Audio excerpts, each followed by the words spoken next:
Hey guys, I'm going to talk a little bit about my visual for what are concepts in social studies education.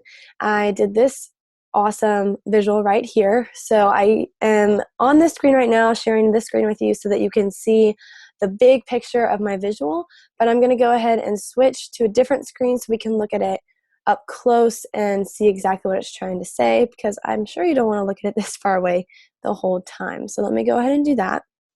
If you don't recognize the format I'm using, I am using Visme, which is a great presentation tool. If you need something, usually they're longer rectangles like this, and they do a great way of showing maps if you want to do that sort of thing. So this is my visual.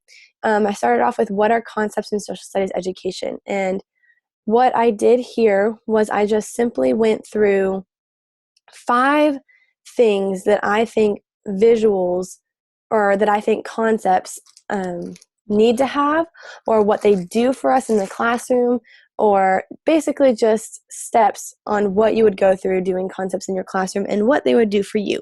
So I'm just going to go ahead and start with this number 1. As we talked about in class, you begin with the 5 must-be's, is what I called it. So it must be timeless, universal, abstract, able to transfer, and a big idea is what a concept must be. And those are extremely important, is what I learned on Tuesday, because it creates sort of this huge umbrella for topics to go underneath, which is awesome. And it allows students to make connections and do different things in the classroom when they're learning with these visuals. The second part or step, whatever you want to call it, that I put down here is related to social studies. So this is how I related my concepts, which I began with in number 1, to social studies.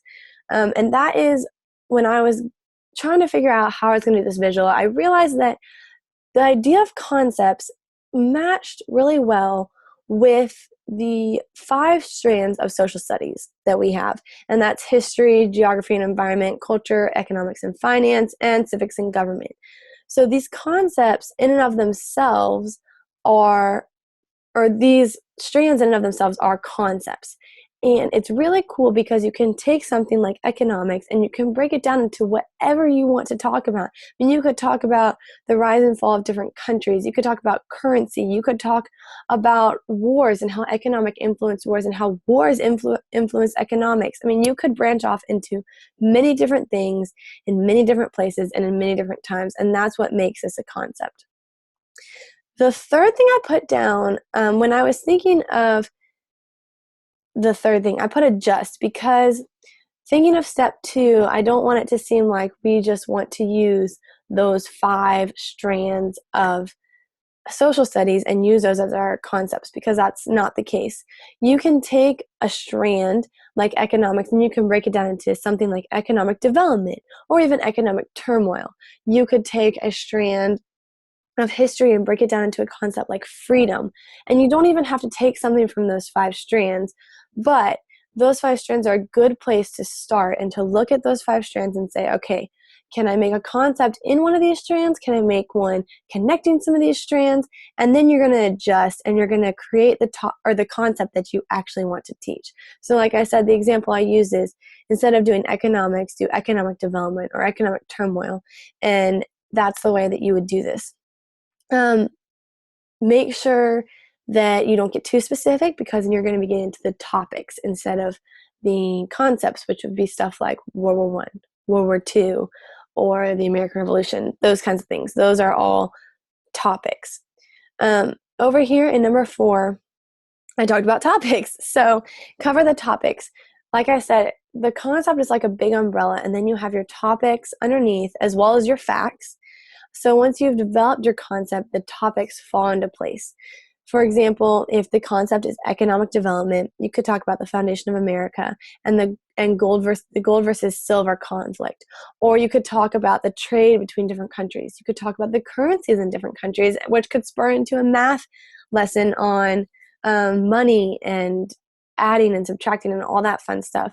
So this one concept has already transformed and come up with a bunch of topics underneath it and a bunch of facts that's also helped us integrate other subjects. So it's not something that's just specific to social studies. You can create a concept that encompasses a bunch of different topics from a bunch of different subjects, and that way students are connecting. They're connecting that information and those subjects, and they're able to see better how everything relates to each other and why we're learning what we're learning. And with that, they're able to remember things better. So that brings me down here to my last part, see the results. So what does concept-based instruction and learning do for the students? Students make connections, and that's one of the biggest things that I've already talked about.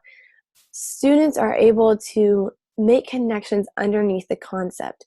They're able to see how different things in the world connect. They're able to see how society works. They're able to understand that things in the past affected things right now, and that things right now are here because of what has happened before. They're able to see that time is a big part in history, and that's why we're here. They're able to see all of those things because of the connections they're making with these concepts. The second thing I put was that students will remember. So when kids can see the connections in the world, they're able to easily remember that information. So they can see those concepts, they can see what goes underneath those concepts, and they're able to store that in their brain and pull things from their schemata from those concepts. And it's a lot more easy to pull information from your schemata when you have a big concept to put everything under. The last thing I put was something that I actually came to a realization while I was making this visual, was that students have the flexibility to explore. I love this. With the concept, students are able to go home and think about the concept that they're learning and go and find something that relates to that concept that we're not talking about in class. They're learning on their own. They're being creative. They're branching out. They're trying new things. They're learning new things. They're doing things on their own, and they're becoming independent. When students are at home or outside of school or even inside of school learning on their own, asking questions, wanting to learn new things, that's when you're doing your job right. And concept-based instruction and learning really helps students to be able to do stuff like that. It helps when students want to know more about something. With a concept like economic development, a student's going to ask, what is economic development? What falls underneath economic development?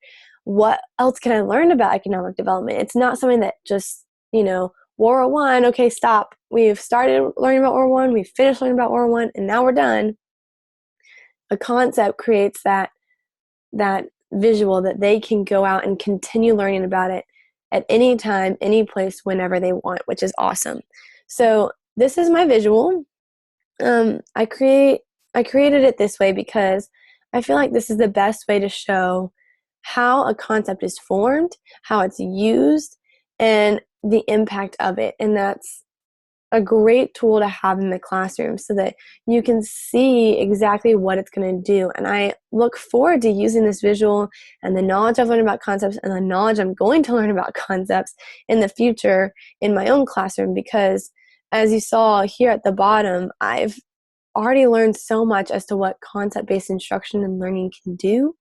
And I'm really excited to see these results for myself. I want to see my students making those connections. I want to see them remembering information that I've taught them, not just the day after, but the year after.